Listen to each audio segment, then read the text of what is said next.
So the Charizard from Brilliant Stars has definitely been one of the best alternate arts that we've seen within the Sword and Shield era, but why has the price not reflected that?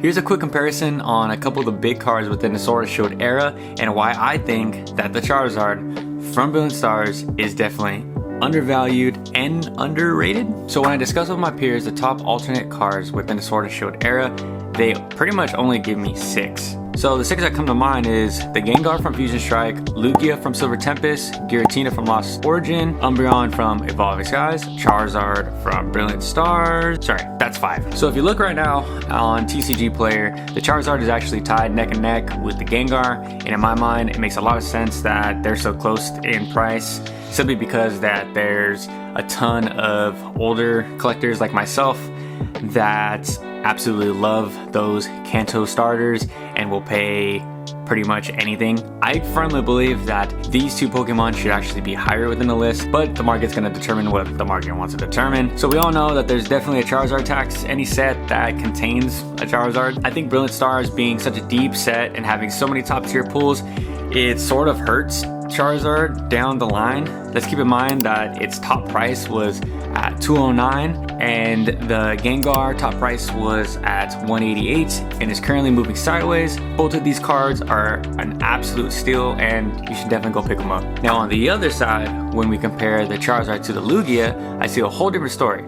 So right at launch, we saw the Lugia get to $400, which is absolutely ridiculous. Do not pay those pre-sale prices. People still pay whatever they want in the beginning of those sets. I don't know why, because there's tons of people like myself that tell you guys to chill and just wait it out. We have seen the Lugia price just absolutely plummet and currently is flatlined at the $184 mark. TCG Player has near mint at $222. But there are plenty of them going for $184, which to me personally, that's a steal. Comparing it to the Charizard, I feel like it's nothing but downhill for the Lugia and nothing but uphill for the Charizard. Now for the Giratina V, this one's a little different. On a side note, this is my favorite alt arts in the Sword and Shield era. It is absolutely beautiful and that just had to be said. I have been trying to pull this card for ever since it came out and no luck. So I'm probably gonna have to buy this single and take my own advice. So unlike the Lugia, for the market price for the Giratina it's going nothing but up. And to be completely honest, I don't see this card slowing down. So I speculate that this card will suffer the same fate as the Charizard from Brilliant Stars because Lost Origins is just such a strong set. It's probably one of my top 3 sets. So with the difference between the two cards, about $100, but I can definitely see the Charizard catching up to the Giratina as soon as people realize how undervalued this card is, and maybe after watching this video. And last but not least, the card that we all want to pull, the card that I'm still gonna search and hunt for until there's just no more Evolving Skies, and that's gonna be the Umbreon. So this card right now is an absolute monster, coming in at $700, but some are going for as low as $600. When we look at the charts, it's been nothing but uphill, and I'll predict that it's not gonna slow down. It's just gonna keep on going up and up.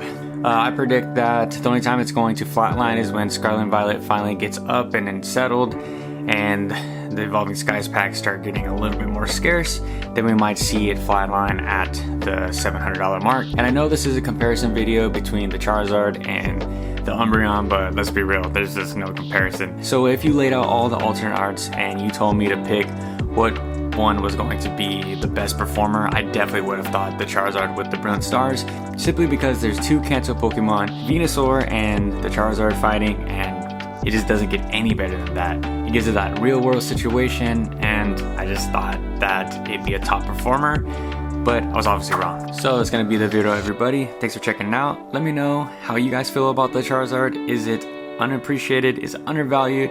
Do you like it? Do you hate it? I would love to know in the comment section down below. And until next time,